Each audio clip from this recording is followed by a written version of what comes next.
A week ago, he was crowned the Drivers' World Champion. 7 days later, they win the Constructors' World Championship as well. The best driver in Formula One, the best team in Formula One, and the best way to start your Sunday morning, a cup of coffee and a Grand Prix. Wasn't that just fantastic? Well done, Sebastian Vettel, proving once again if you can run and hide in F1, you can pick up win after win. A strong drive from Mark Webber as well, and how great to see Lewis Hamilton back where he belongs, back on a podium in Formula One. And if you thought that Sebastian was fast, getting the fastest lap of the race with his last lap of the race, well, David Coulthard is already from the commentary box to the pit lane. That must be a lap record as well. Indeed, I came down a rope made out of sheets. I didn't want to leave you here alone, Jake. Okay, now for the truth. That was a great race, wasn't it? It was fantastic. I got so excited at the fact that we've got three manufacturers all cranking out the lap times within a 1 or 2 tenths of each other. Okay, Sebastian Vettel once again has taken this race, made it his own, won this one actually by a much bigger gap than we've seen in the past. It's lovely. Just look behind you at wonderful shots there. Christian and Sebastian staying up on the podium. A great cheer actually from this grandstand. Well, the youngest double world champion, the youngest team principal.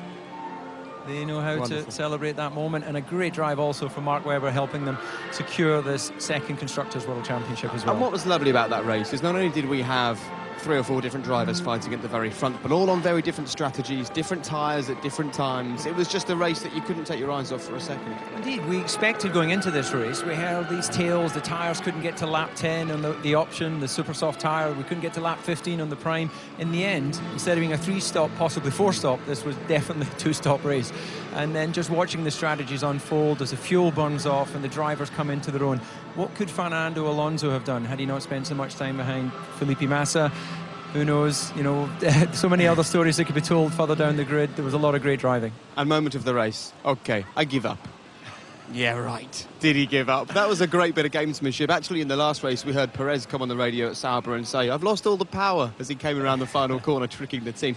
These guys are having fun with the team radios as well at the moment, knowing that we're listening. Indeed, the drivers have an ability to communicate with the team without talking on the radio. They can make rotor switch adjustments which give predetermined messages. So you could be saying, I'm getting more understeer, I'm getting more oversteer, I'd like a cup of tea with milk and 2 sugars. You know, they can send any message they want using these rotors.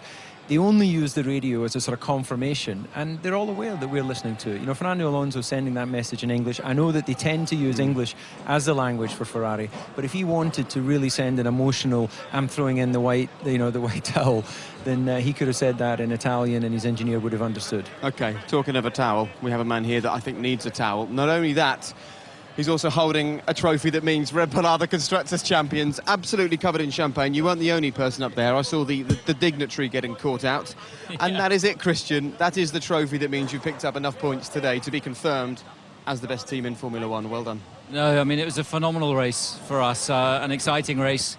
And, you know, we had very good pace this afternoon. And, you know, this trophy represents, you know, a second Constructors' Championship today. And, you know, that's testimony to all the dedication and hard work of the whole team. And every member of the team can be very, very proud of what we've achieved today. You can only have one first time to have that special moment. You can only have one second time to achieve something which very few teams have managed to do. You know, where do you think the team can go from here? Because you've got a lot of teams there that are hunting you down. McLaren put up a very strong race there. Ferrari coming back in that race as well. Absolutely, but, you know, we're going to enjoy this moment. There's still 4 races to go this year, and it's been a phenomenal, you know, period for the team. To win it last year was exciting. To retain it, you know, the added pressure that goes into that and the manner in which we've done it, you know, I'm just tremendously proud of the whole team. I think, you know, Adrian and his technical team have done just the most wonderful job. And, you know, all the men and women, boys and girls behind the scenes in all the departments that you don't get to see, you know, on a Sunday afternoon or morning as it is here. You employ boys and girls. Absolutely. And, you know, it's down to them. You know, there's a really special spirit in this team that is unrivaled in the pit lane, and that's what makes it so special. Okay, well, Christian, you get to stand up there. You're the one that gets covered in champagne. Mark and Sebastian get the fun of driving Formula One cars, but we know that there is a legion of people back in Milton Keynes in the UK who've done everything that they can to make your car the fastest car in Formula One. It means you are back-to-back world champions. So for you, for your drivers, for the team here and for the team in the UK, perhaps you'd like to take a look at this.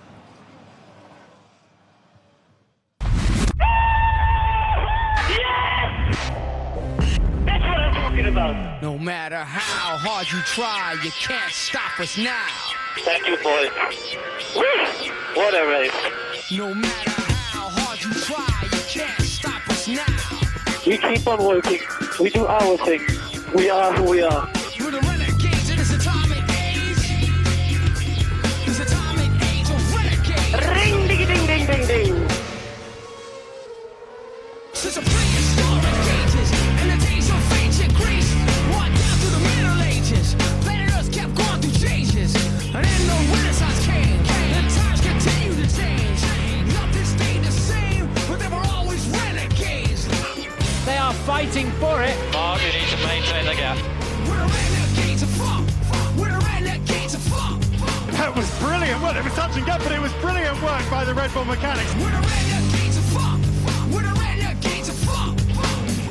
Done an amazing job for the team. Well, it's pretty straightforward for us. We just drive as quick as we can. It's better than anything you can imagine. Come on. It's a pleasure. Pleasure every week to be with you. Come on. I'm loving it. Oh, fantastic, boys. We're the renegades of funk. We're the renegades of funk. Great drive, Mark. Fantastic. We've won the constructors. Thank you. Well done. And just to really rub salt in the wounds of those teams that have been chasing you all year, you do it by having two drivers up on the podium today. Show us that trophy one more time. And I suppose what's interesting is watching back that bit of footage there, you're looking at the next race, you're looking at the next battle, the next challenge. How nice to stand there and just reflect on actually how dominant and how impressive the team have been this year. I mean, this championship started in March, and you know, we're now mid-October, and it's relentless. The pace of development in Formula One, and you know, the dedication, and that was our 10th win today, which is something, you know, very, very special. And it was, you know, a tremendous performance at a track after Friday we didn't think was perhaps going to be our strongest. And David, you don't have a championship battle without a battle, and you have to say for the teams that have been behind Red Bull, sometimes by a greater margin, sometimes by a smaller margin, they have put up a great fight as well. Well, incredibly, that was one of the more dominant victories that we've seen Sebastian have. It was more than a 10-second winning margin, but incredible comeback from McLaren when we look where they were at the beginning of the season. And Ferrari, they've said they're not developing this car now. They're concentrating on next year's car. We've got Alonso saying he's throwing in the towel, but they're all finishing within a few seconds at the checkered flag. I think it's been a great season. Okay, Christian, thank you for joining us. Go and grab a shower somewhere. You are the fastest team in Formula One, but looking back on it, I think we knew that after the race in Australia, didn't we? Well done, congratulations, and have another very busy winter preparing for next season. It's not the same without Eddie, you know, he would have asked a difficult question. Of course, it's not the same without Eddie. You should be breathing a sigh of relief. But while we all think about how much we are missing Eddie Jordan this morning, Eddie, let's hear from the guys who are at the very front today. Congratulations, Sebastian, a 10th win of the season. Any thoughts that after last week's celebrations you'd start taking things a bit easy now? Quickly dispersed. Well, I mean, I think it's good to see, you know, that the whole team keeps on pushing. Obviously, in terms of preparation, it wasn't ideal because I think most of us were a bit tipsy after the last race, after the Sunday night, but I think we clearly deserved that. And now to come here and after a tough Friday and a tough Saturday morning, to come back in qualifying and then in the race, the car was fantastic. It was you know, so much fun to drive. The car was getting quicker and quicker.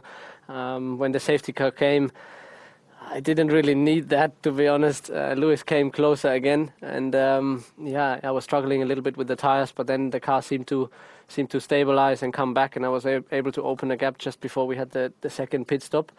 And yeah, then to the end, it was just fantastic. I could push when I had to, and obviously got a little bit of a gap because those guys were fighting. But no, it's fantastic. You know, after last weekend, the Drivers' Championship, this weekend, the Constructors' Championship for the team, fantastic. And you know, also I want to say, especially in particular in this place, a lot of thanks to Renault. They've been pushing so hard. I think, you know, we showed as a team, we showed a lot of moral after last year where we had the engine failure here, to come back and still win the championship last year, and this year faultless from a Renault side. And the engine is working fantastically well. We you know, we're very competitive on those circuits with long straights like Monza or here again. So all in all, you know, the package is fantastic. The guys are enjoying, and I think we do as well. So thank you very much, and I'm yeah, very, very happy today. So it was fun for Sebastian. Lewis, how much fun was it for you, and how much time did you spend looking ahead, given all the pressure that was coming your way from behind? Yeah, it was okay. Wasn't too bad. Mark drove really well through the race, and congratulations to Sebastian. they were massively quick throughout the weekend, and particularly in the race, it was impossible to really be able to catch Sebastian and overtake. And then later on in the race, just really struggled. I had pretty much full lock on everywhere and struggling with a lot of understeer. But nonetheless, it's a good weekend for me compared to what I've had in the past, so I'm happy. Mark, your thoughts on the battle with Lewis, which seemed to go on and on and on, and somehow you couldn't quite find the place to get ahead and stay ahead? Yeah, well, it's the team's day today. The constructors is a massive thing, back-to-back. Very, very impressive from the guys and the girls. Seb touched on Renault as well. Reliability is faultless this year from the car. 100% reliability from everyone there. So with the exception of my non-finish in Monza. So it's been a phenomenal year. Disappointed not to get second today. We did a good job in the first stop and then got ourselves in good position. Obviously, the safety car was not a big deal for everyone. I don't think it obviously just brought everyone back together. But I think at the second stop we did the worst thing. We didn't stop before or stop after. We stopped on the same lap. So that was disappointing because clearly we had some good pace to pull away from Lewis. But in the end, it was a good battle all the way through. I had a good battle on the first lap as well, and that's the way it was today. So look forward to the next one. So you've heard from the men at the front, but what about the men behind them? This is how it finished here in Korea this afternoon. Sebastian Vettel, the fastest man all season, and the fastest man today, Mark Webber, finishing off the podium. Jenson Button there fighting to catch up with Mark Webber. Fernando Alonso almost getting past him. And we'll discuss on the F1 forum Ferrari's decision to allow their drivers to race. Congratulations, Jaime Alguersuari and Sebastian Buemi, well in the points there for Toro Rosso, and Paul di Resta rounds off the point scorers in front of his teammate. It's been a difficult weekend all round for Bruno Senna. He was 28 yesterday, he finished 13th today, and congratulations to Heikki Kovalainen on the road, finishing in front of two of the Saubers, and his teammate Jarno Trulli finishing in front of Timo Glock in the Virgin Racing car. Daniel Ricciardo started at the back and finished 19th. And what a disappointing race it was for the guys that didn't finish. Pastor Maldonado and Vitaly Petrov and Michael Schumacher. They've certainly got to know each other very well, haven't they, so far this season? We'll look at that incident as well again in just a few minutes. So we already knew that Sebastian Vettel was the Formula One World Champion. All he's done today is extend his lead over Jenson Button. Fernando Alonso, Mark Webber and Lewis Hamilton looking ever tighter between those guys. As far as the constructors' battle goes, well, once again, this has now been sorted out. So the real fight now becomes Renault versus Force India, Sauber and Toro Rosso for 5th, 6th, 7th and 8th, getting very interesting there. So still a little bit to play for, even if the titles have been won and the titles are over. And perhaps today was the perfect example from Sebastian Vettel of why he and the team have managed to pick up the title so early in the season. When he needs to make the important overtakes, and he had to do it at the start today, he can do it. Yeah, he delivered at a time when the cars were running fat with fuel. He was able to use his tyres to good effect and pull a pass on Lewis Hamilton. You see, what we were surprised by this start is that we expected the right side of the grid, as we look at them, to have a major disadvantage in the run to the first corner. It's a dirty side. We didn't see that play out. And then, crucially, Lewis Hamilton was managed to convert that pole into the lead. But crucially for Sebastian, he was able to pull the pass. And at this stage of the race, of course, it was very different cars that we're seeing than when Mark Webber was behind him later in the race, when the cars have burned off a lot of fuel and they're onto the different tyres. But it's a great driving from all these guys up the front, you know, somehow managing to not know exactly where the tyre temperatures are, the pressures are, the brake temps will be cold, and then Sebastian Vettel using up all these curves and the run down the inside into turn 4. And, I think that was a slightly tentative Lewis Hamilton. I expected that he would have maybe defended that a little bit harder, but nonetheless, it was very fair stuff out front. And I think, as I said earlier, this was great racing between the top three teams there, all the drivers managing to keep it close. OK, well, we were discussing whether this man could leap in front of Sebastian Vettel and run alongside his teammate at the start of this race. In the event, Jenson Button went backwards. You can see the line of cars in front of him. He's desperately trying to make up places. He fought well throughout the race, didn't quite finish on the podium, but let's hear from Jenson. Well, Jenson battling right till the end. It seemed that Mark and Lewis managed to pull away and you just couldn't quite hang on to the back of them. Yeah, I mean, towards the end of the stints, the pace was okay, but I just couldn't get close enough in the last sector. Whether I didn't have enough front end in the car or what, but I put a lot of front end into the car on the stops, but still I just had so much understeer in the last sector. I couldn't get close enough to them to use DRS, and I think I used it once in the whole race, so not perfect, But yeah, if this is a bad day, it's not so bad. Tell us about the start.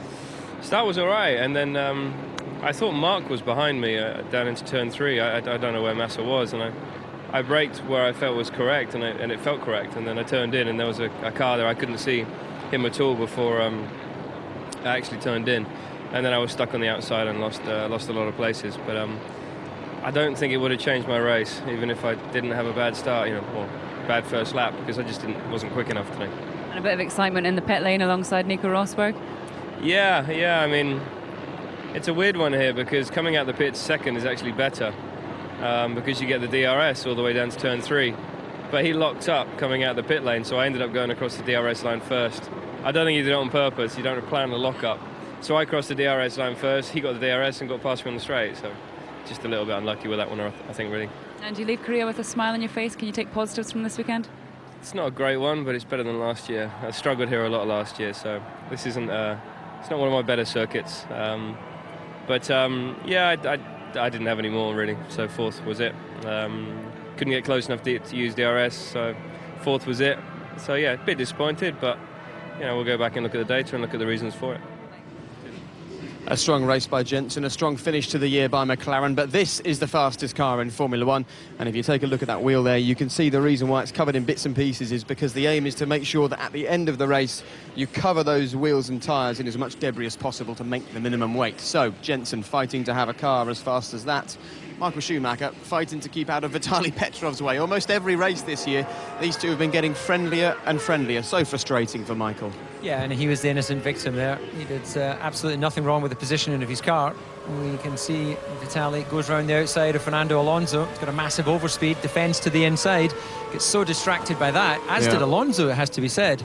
And whereas Alonso's smart enough to work out to go wide, Vitaly goes straight into the back of Michael Schumacher. I think maybe Vitaly Petrov was getting so starstruck that he had Fernando Alonso one side and Michael Schumacher the other. He got a little bit confused, but I have to say the battle of the day, Lewis Hamilton and Mark Webber, showing us what Formula One is all about, and it was great to watch this. That was absolutely fantastic. There was a moment where they were running wheel to wheel through the middle sector, and here's the point where Mark Webber, as Lewis was a little bit unsighted by that Lotus coming out onto the start-finish straight, and Mark Webber says, right, I'm going for the inside, thank you very much. Lewis very smart, backing out of it, heading his apex and positioning himself perfectly to deploy the KERS, and then when they cross the DRS activation point, which is just there, throws that wing open and then gets a massive overspeed, and that allows Mark to pull back into the slipstream, but the amount of speed that he gains, around 10 miles an hour, was just too much as they ran down into turn 3. It was great. It went on most of the afternoon, and we are going to go on for quite a while. We're not disappearing just yet. We're heading off to the F1 Forum, but if you have to leave us and get on with your Sunday, I suppose I kind of understand. However, I would love you to tune in and watch the race repeat at 3 o'clock this afternoon on BBC One and BBC One HD. Plenty to see there. If you can't make that, then we're back tonight on BBC Three, a complete offering from BBC Sport as ever, 7 o'clock tonight on BBC Three. Plenty more sport coming your way. There's another chance to see the MotoGP race. That's 11:30 a.m. on BBC Two this morning, and we will be back in a couple of weeks for the inaugural Indian Grand Prix. We can't wait to be there, but right now we're going here. Thank you very much for pressing the red button. The Big Bad Wolf. That is such a shocking sound, isn't it? The Big Bad Wolf. Honestly, it's not even proper music. Very clever. Bad Wolf. When she cries, it's difficult for me not to. I'm going to try and hold it together right now. What about the other young man in Formula One? This music is absolutely horrid. Music is pumping already. The music's bad, but the driving, the teamwork, the car has been brilliant. It's always worth pressing red and joining us for the F1 Forum. And I suggest that you do that right now, because that's where we're heading. You can either press the red button on your remote, or you can check out bbc.co.uk/F1. The good news is, not such bad music from Red Bull this weekend. They were playing Queen, We Are the Champions. They have now started playing The Big Bad Wolf. So only press the red button if you've also got the ability to turn your television down. That's what I would recommend. David, a great Grand Prix, plenty to talk about on the F1 Forum. Of course, you can send us your email, you can send us your tweets as well, and David would love to answer your questions. But they say that when you've won your first title, scaling the mountain again is really difficult. They also say that if you win the title in the middle of a Formula One season, you take your foot off the gas and you cruise to the end. Well, do you know what? They can say neither of those things about Sebastian Vettel. 7 days ago, he was the Formula One world champion. A week later, He's once again the fastest man in Formula One. We'll see you in just a few moments for the F1 Forum. Bye-bye. Can the next 55 laps put the engaging smile back on Lewis Hamilton's face? And Vettel leads the race!